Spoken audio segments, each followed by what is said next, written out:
to sacrifice something to get something. We want a new car. We want a house. We want an apartment. They want everything, but they don't really want to put in the work. And I got to where I got to by putting in the work. Sacrificing a lot of things. And I knew that eventually that my hard work and dedication would pay off. And I will be at the pinnacle. And no one would stop me from getting to where I was trying to get to. No one could stop me. I've never really viewed myself as particularly talented. Where I excel is ridiculous, sickening work ethic. You know, while the other guy's sleeping, I'm working. While the other guy's eating, I'm working. Greatness is not this wonderful, esoteric, elusive, God-like feature that only the special among us will ever taste. You know, it's something that truly exists in all of us. It's very simple. This is what I believe, and I'm willing to die for it. Period. It's that simple. The separation of talent and skill is one of the greatest misunderstood concepts for people who are trying to excel, who have dreams that want to do things. Talent you have naturally. Skill is only developed by hours and hours and hours of beating on your craft. I realized that to have the level of success that I want to have, it's difficult to spread it out and do multiple things. It takes such a desperate, obsessive focus. You really got to focus with all of your fiber and all of your heart and all of your creativity. Let me explain something to you. When you go out and try to do anything outside the norm, and I'm talking anything outside the norm, you are going to be faced with negativity. You're going to have people misunderstand you. And because they misunderstand you and because you are doing something that they don't do, whether they agree with what you do or not is irrelevant. They're just not familiar with it, okay? And what do people do when they don't understand things? They usually attack them. They usually put negativity towards it. They usually project their own insecurities and their own reservations about what it is they are incapable of doing, and they put them on you.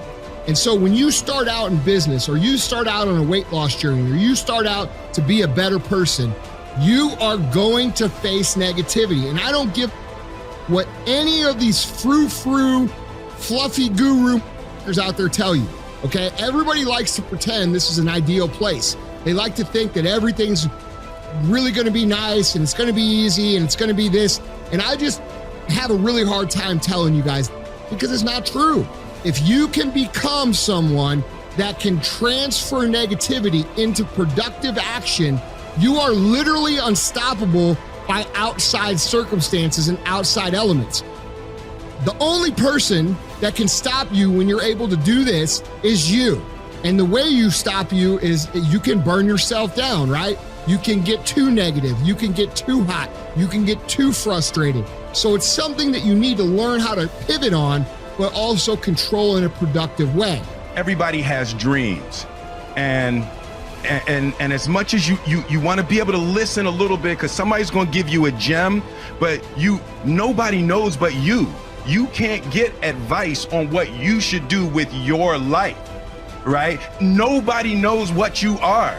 Like even sometimes you don't really even know what you are. You got to take your shot, and it's like, as much as you want people to agree and you want the people around you to be supporting your dreams and all, it's not going to be like that all the time. You got to do it alone, and people will help you. And when you get the ball rolling, people will jump on. But if you don't believe, nobody else is going to believe. People come along because your belief is so insane.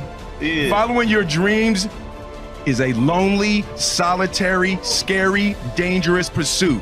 You can't wait for somebody to think you can do it. Mm-hmm. And it's like, because they don't think you can do nothing they can't do. Exactly, bingo. Right? You know what I mean? It's like, it's a lonely, scary, dangerous pursuit, and you got to be willing to risk everything to become that seed of what you believe is in there. You got to be fearless. You got to be relentless.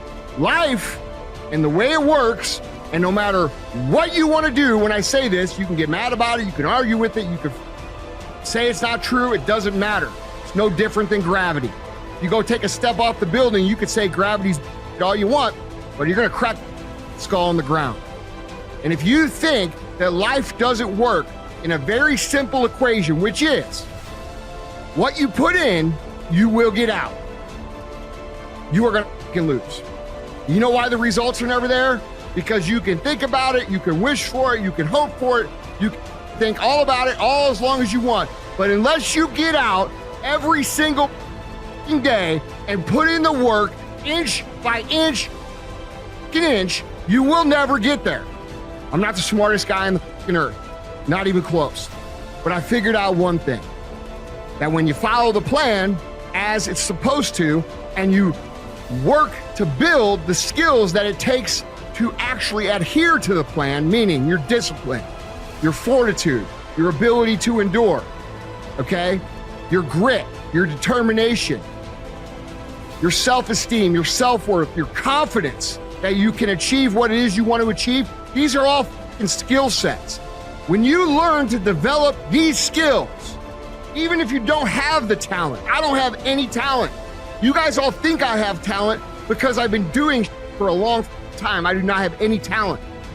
I grew up just like you. But what I learned was when I developed these skills and when I invest in these skills and I continuously sharpen these skills, the ones I'm talking about, I can achieve great things.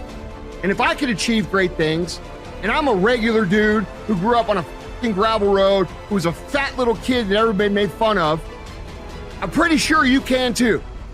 That which you do not hate, you will eventually tolerate. And I think that identifies most people's lives. In other words, average becomes sort of like this slow asphyxiation. It's almost like an anesthetic.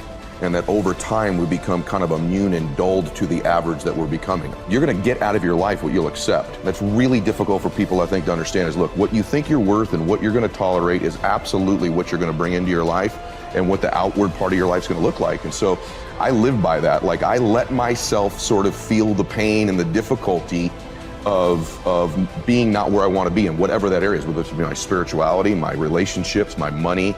I let myself feel that pain because, as you know, there's two motivators, right? There's the gaining of pleasure, right? Wanting to go get something, chasing the dream, but then there's the avoidance of pain. And for a lot of champions, that's a pretty big driving force for them. And so at least for me, I leverage both of those things on me to get myself to take action. So that's what that means to me.